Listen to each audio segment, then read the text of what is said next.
우리가 이전에 사사기의 말씀을 함께 나눴는데, 사사기는 어렵고 힘든, 그래서 이스라엘이 반복적으로 세대를 계속해서 새로운 세대가 일어나지 않고 반복적으로 하나님 앞에 악을 행하고 그리고 우상 숭배하고 여호와를 떠나는 모습을 살펴봤습니다.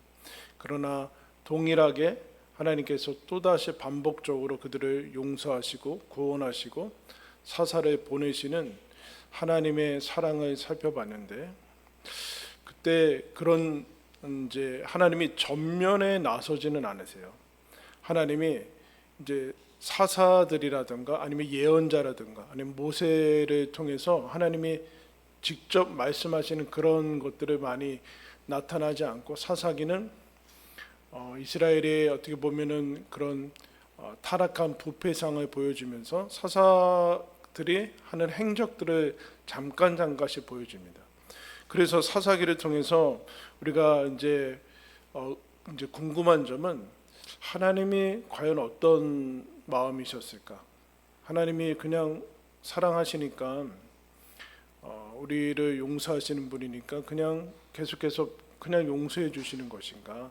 하나님의 마음이 어떤 것인가라는 것을 사사기에서는 계속해서 적극적으로 나타나지 않고 그 삶 가운데 보여주는 것으로만 짐작을 하고 갔습니다.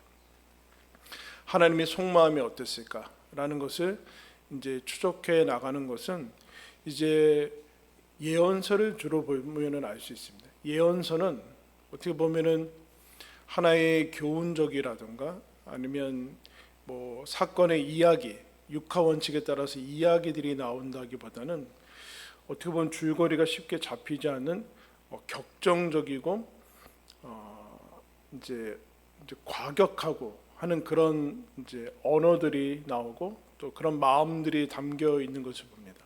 하나님의 마음이 한 예언자를 세워서 그 예언자를 통해서 그야말로 하나님의 마음이 그냥 그대로 드러나는 것을 보여주는데, 오늘 우리가 읽은 말씀 호세아서는 이제 뒤에 이제 분량이 작은 선지서라고 해서 소선지서라고 하는데요. 그 소선지서의 첫 번째에 해당하는 말씀입니다. 그 말씀이 1절에 이렇게 나와 있죠. 1절에 우시아와 요담과 아하스와 히스기야가 이어 유다 왕이 된 시대, 곧 요아스의 아들 여로보암이 이스라엘 왕이 된 시대, 브에리의 아들 호세아에게 임한 여호와의 말씀이니라. 인물이 대단히 많이 나오죠. 대단히 많이 나오는데, 즉 호세아가 하나님의 말씀을 대언한 그 예언의 말씀이 전한 시대가 나오고 있습니다. 시대가.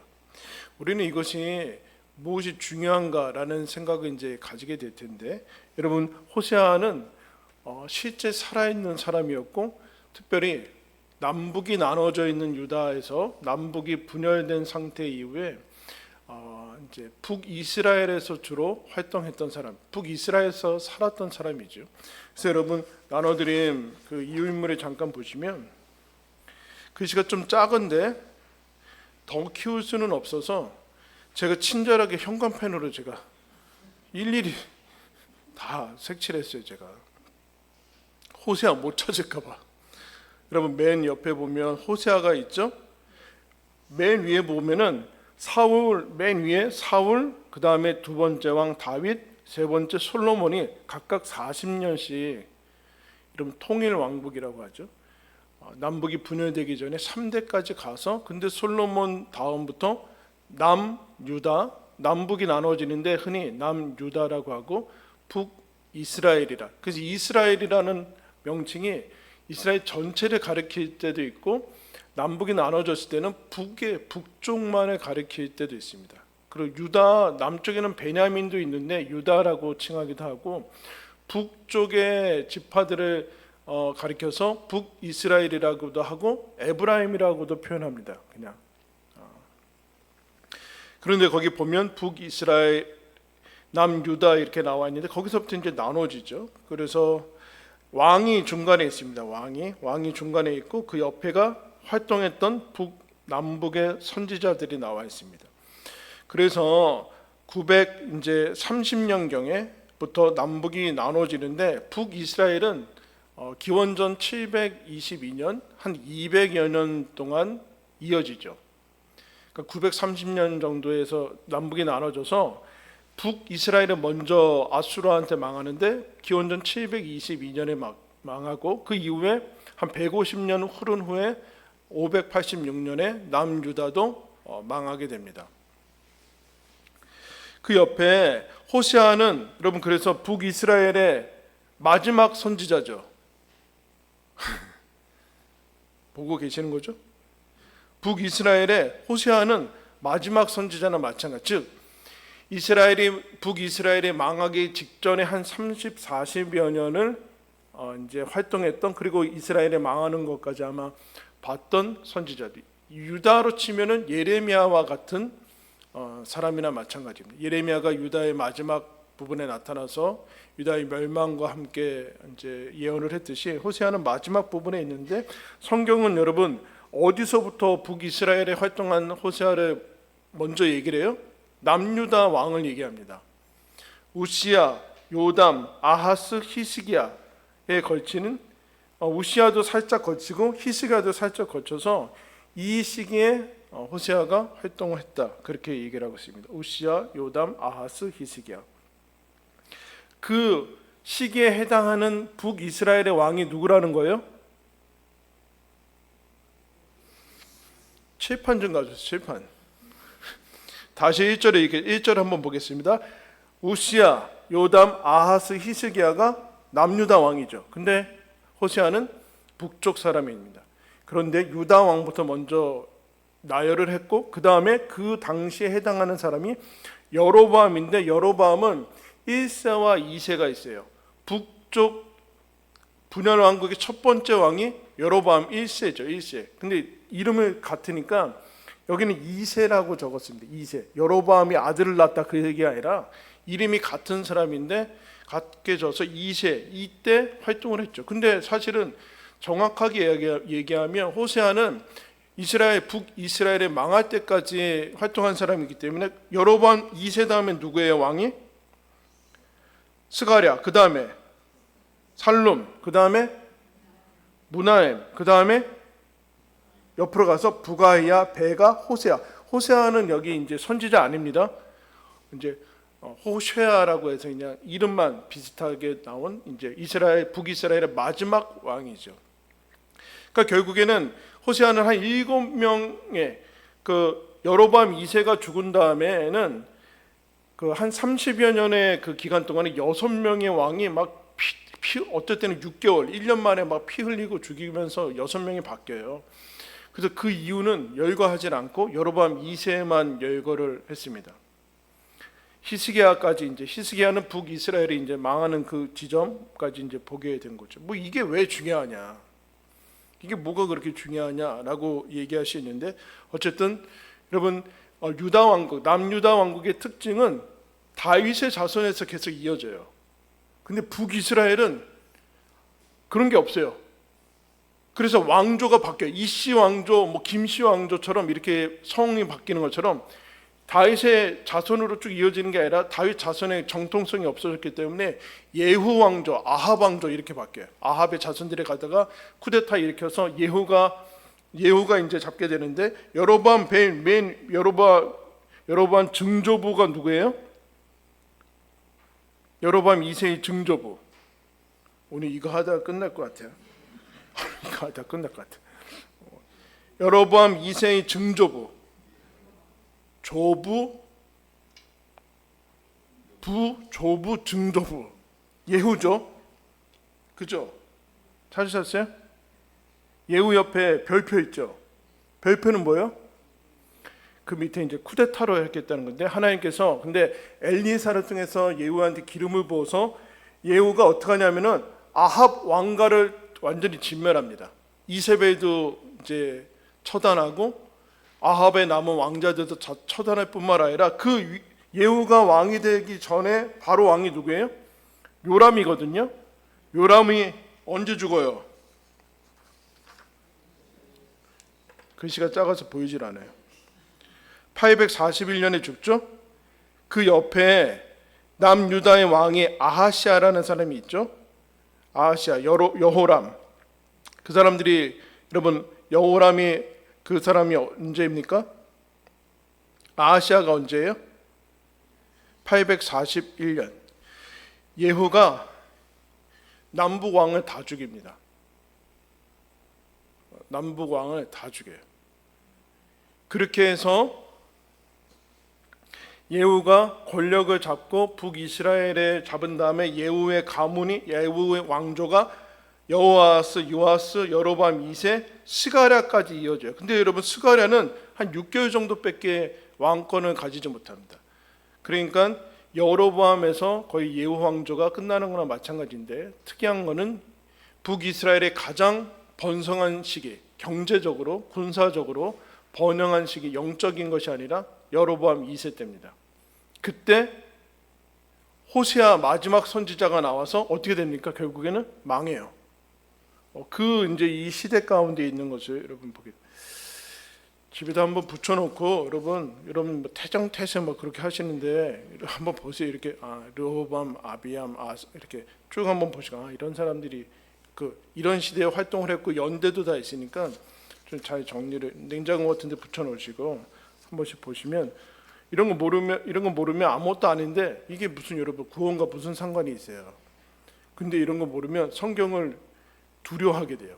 잘 펼치지 못해. 누가 물어볼까 봐 겁나. 세 가지가 와서 이게 무슨 왕이 왜 이래요? 몰라요. 뭐 이렇게. 근데 이게 왜 중요하냐라고 얘기하는 것은 호세아가 진공의 사람이 아니라는 거예요. 우리는 하나님의 말씀 그러면 시간도 공간도 아무 맥락도 없이 아무 때나 되어지는 말씀이라고 생각을 하는데 그렇지 않다.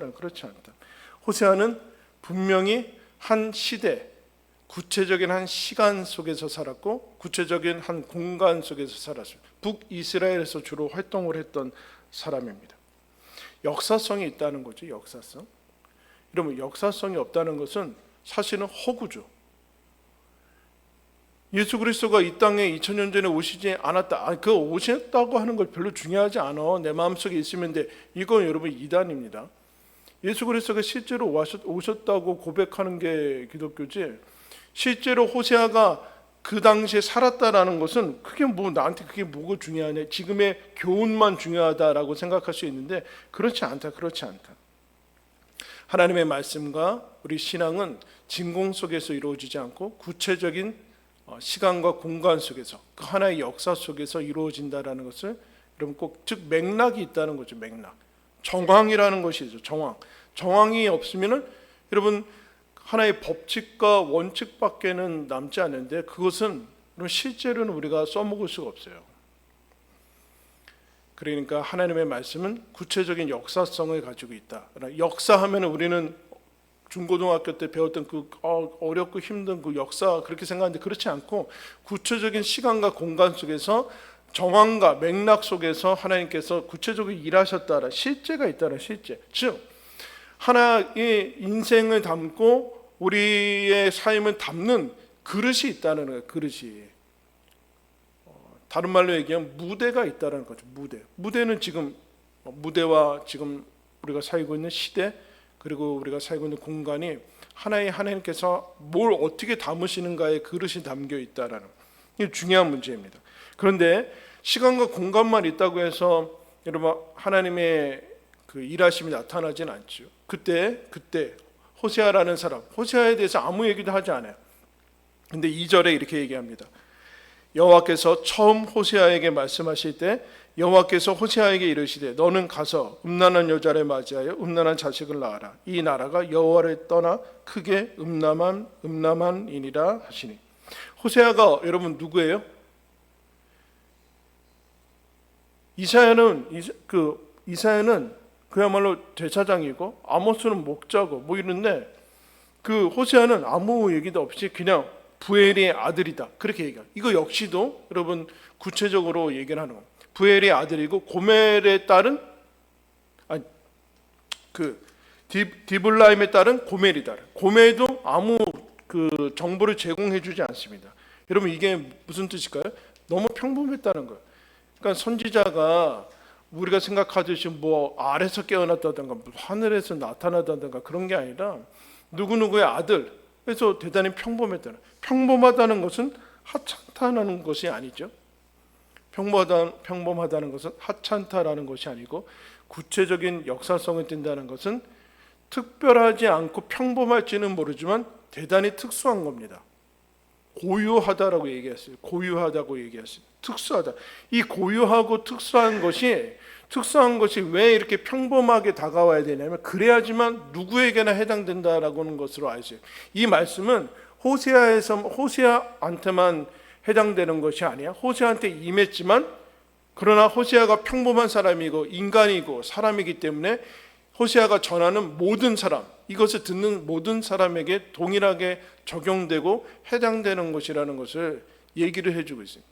그렇지 않으면 하나님의 말씀은 몇몇 사람에게만 해당된다라고 얘기할 수 있죠. 근데 하나님께서 뭐라고 얘기하시는가?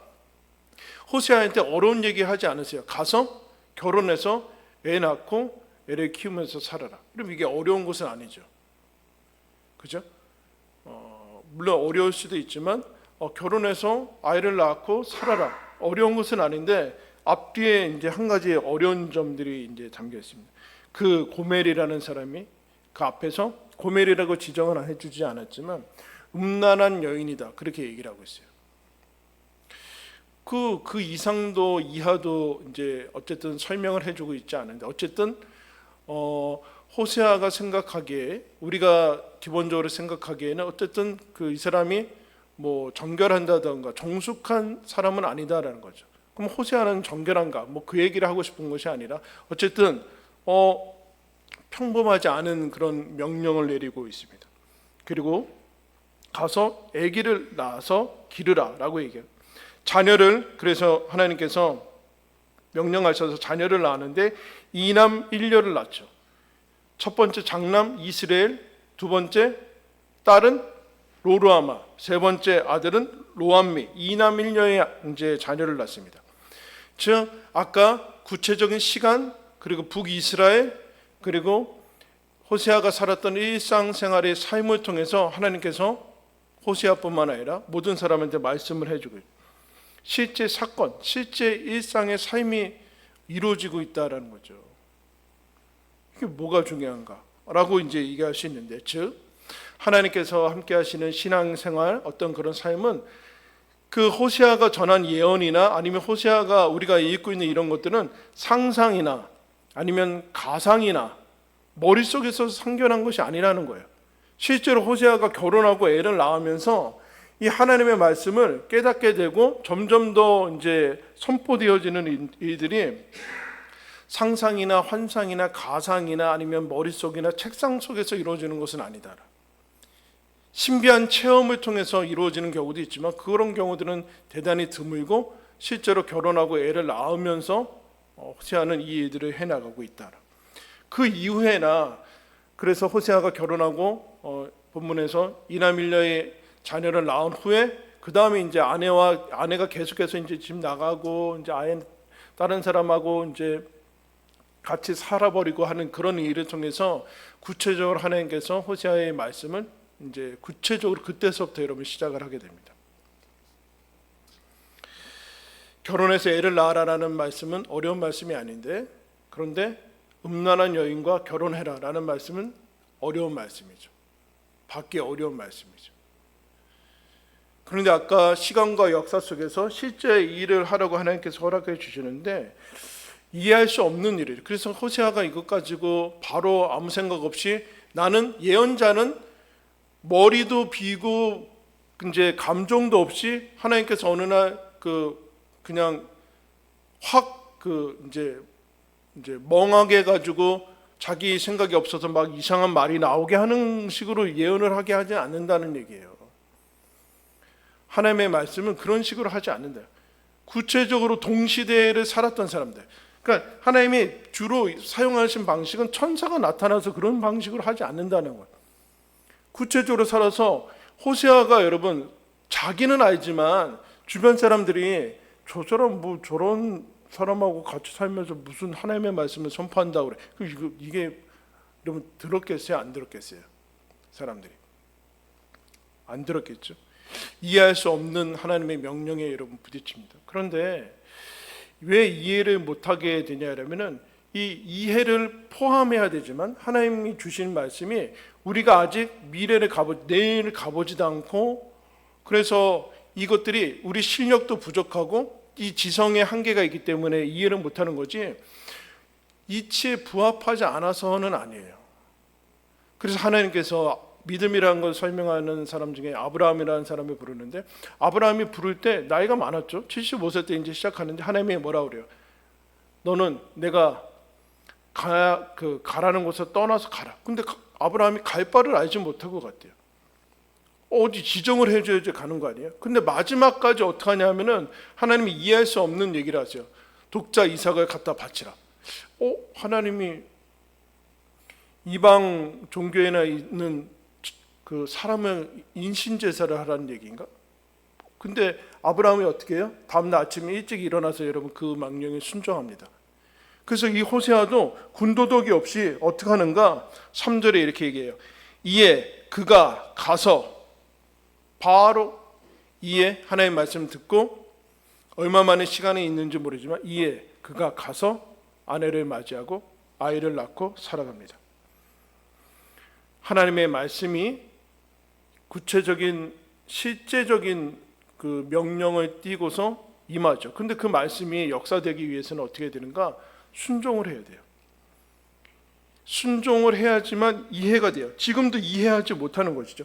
순종해서 이제 고멜하고 같이 살면서 무슨 일이 벌어질까요? 속이 썩어나겠죠.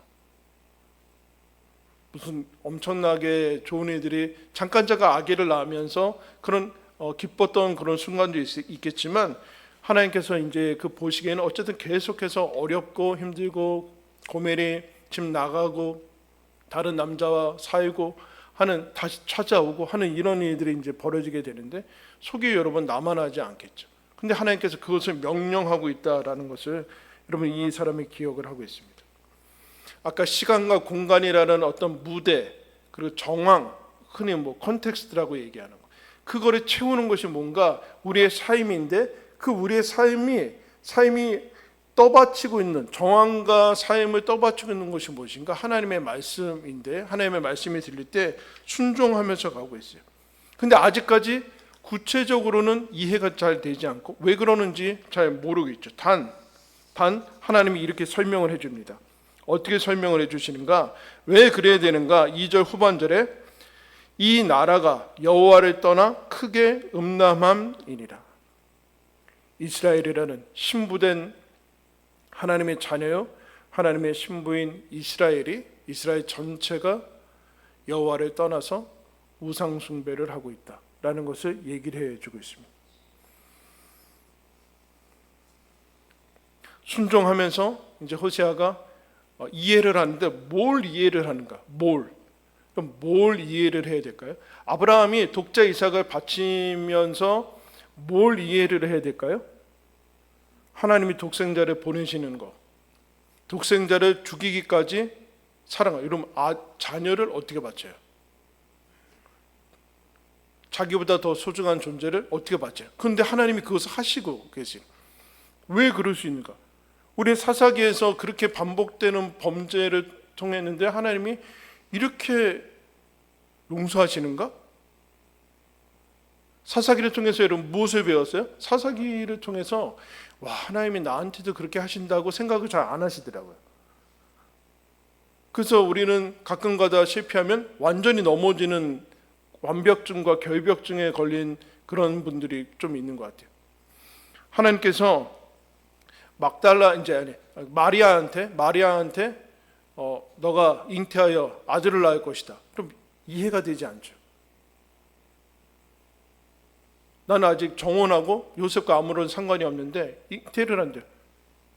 그 두려운 말씀, 과연 이것이 어떻게 되는 건가? 근데 마리아가 말씀대로 이루어지기를 원합니다. 그러니까 순종해서 예수가 잉태가 되는 것을 이제 보게 됩니다.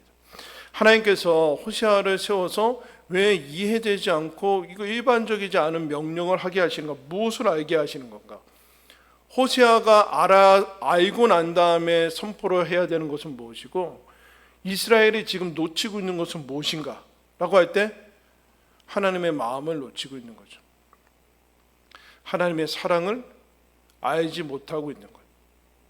그들은 하나님의 사랑을 알고 내가 하나님이 우리를 사랑한다라고 얘기는 하고 있는지 모르지만 실제로는 그러고 있지 않다라는 거예요. 실제는 그러고 있지 않다. 그래서 이 호세아도 그냥 아까처럼 얘기해 로봇처럼 입력이 되면은 너희들은 뭐 회개하라 이렇게 한 게 아니라는 거예요. 실제로 살면서 속 썩고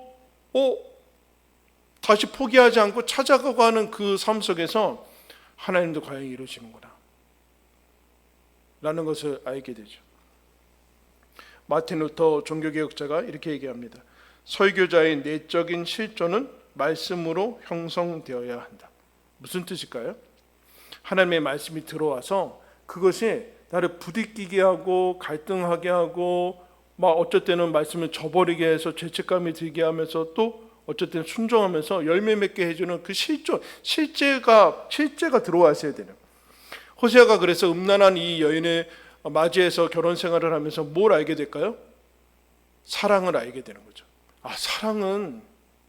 우리는 사랑은 그야말로 맨날 달콤하고 뭐 이해할 수 있고 뭐 그런 것이라고 생각하는데 사랑을 알지는 못하는 거죠. 그게 여러분 한번 따라해주세요. 사랑은 초월한다. 여러분 사랑은 이해를 초월하고 그리고 우리 모든 것들을 대부분 초월합니다. 상식과 통상적인 것들을 다 초월해요. 그래서 여러분 신기하게 뭐 영화나 드라마에서도 나오지만 사랑하면 국경도 초월하고요, 나이도 초월하고 다 초월해요. 사회적인 신분도 초월해요.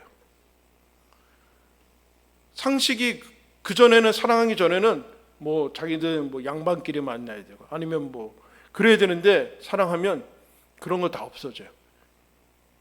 이해를 가능하게 하는 것이 사랑이지만 이해에 잡혀있지는 않아요.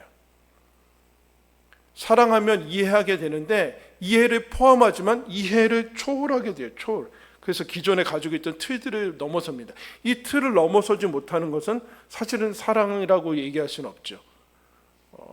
결국엔 자기 만족이라고 얘기할 수 있어요. 그런데 사랑은 이것을 가능하게 한다. 근데 호세아가 알고 있었던 거, 우리가 이제 성경을 보면서 알고 있는 것은 결국은 그것밖에 없어요. 나는 사랑할 만한 사람을 사랑한다. 나한테 잘해주는 사람만 사랑한다. 내가 기분 좋을 때만 한다. 이거를 사랑이라고 얘기할 수 없는 거예요. 이스라엘 역사가 지금까지 계속, 사실은 북이스라엘은 처음부터 정통성이나 뿌리가 없고 예배 자체, 그러니까 하나님에서 끊어진 상태에서 시작하거든요. 그러니까 아무것도 없어. 사실은 처음부터 끝까지 악해요, 북이스라엘은. 그런데 아까 보세요. 선지자를 하나님이 엘리야, 엘리사는 다 북이스라엘에 보냈어요. 선지자의 거의 탑인 사람들, 엘리야, 엘리사 이런 사람들 그 북이스라엘에 보냈다니까요. 남유다에 보내지 않았어요. 이미 처음부터 끝났어요. 근데 200년이나 하나님께서 지속시키면서 계속 가서 말씀을 하시는 거예요. 이 사랑은 너는 정말로 알고 있다고 생각하는 것이냐? 너 정말로 이 사랑을 알고 있느냐? 그리고 사랑은 다른 것으로 대체할 수가 없어요. 사랑하는데 이 사람이 거절을 해요. 그럼 관도 뭐 세상에 뭐 남자가 너밖에 없네. 이건 사랑 아니에요. 이건 사랑 아니에요. 이 사람이 이 존재를 대체를 할 수 없는 게 사랑이에요. 여러분 그러니까 이게 이성간의 남녀간의 사랑이라 자꾸 그렇지만 자녀를 생각하면 돼요. 여러분 자녀를 대체할 수 있어요?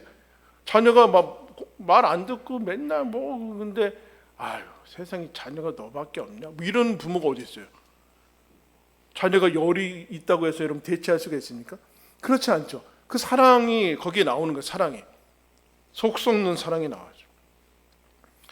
이 호세아를 우리가 시작하면서 하나님께서 구체적으로 호세아가 구체적인 시간과 그 공간 속에서 살면서 뭘 하는가, 하나님께서 우리 각자 한 사람 한 사람의 인생을 통해서 뭘 원하시는가라고 묻게 되죠. 하나님의 마음을 알았으면 좋겠다.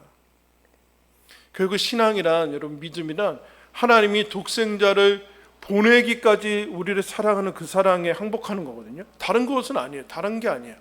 뭘 지킨다던가 뭘 안 하고의 문제가 아니다라는. 근데 이것이 여러분 쉬우면서도 어렵죠. 그런데 누구나 가기 싫어하는 길을 하나님께서 허락을 하세요. 그럼 무엇인가? 인생이라는 걸 살게. 인생은 여러분 어때요?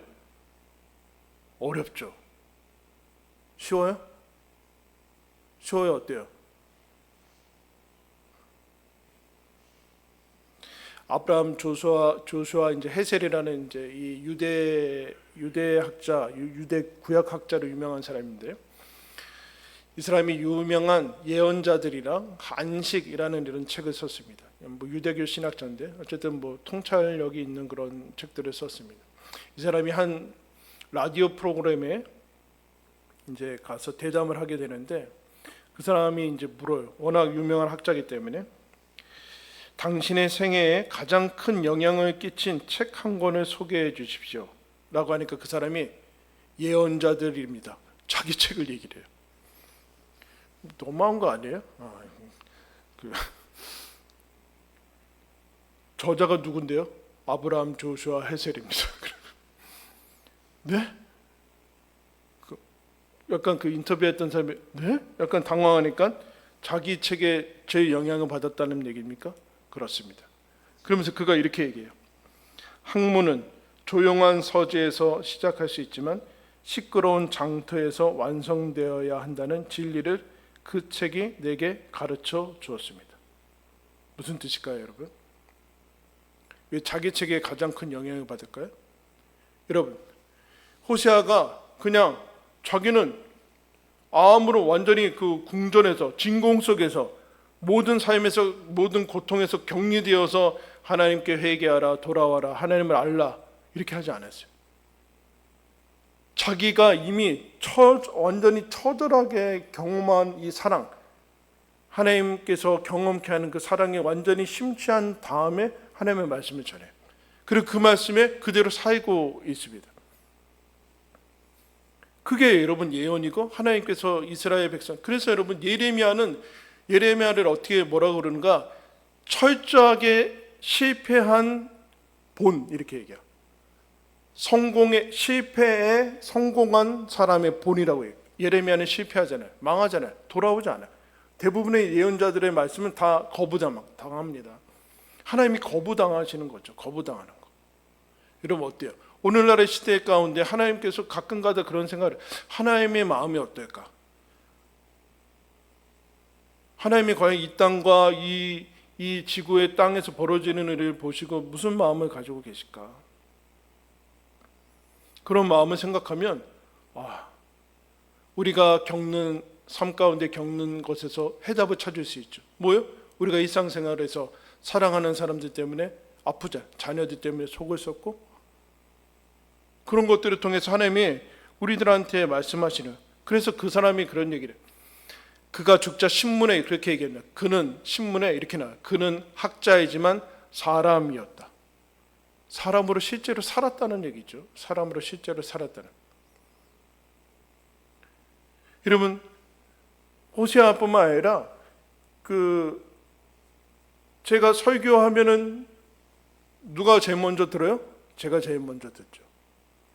제가 선포한 말씀을, 하나님께서 저를 통해 선포하게 하신 말씀을 저도 거기에 다시 얽매여서 살아내야 되는 책임이 있습니다.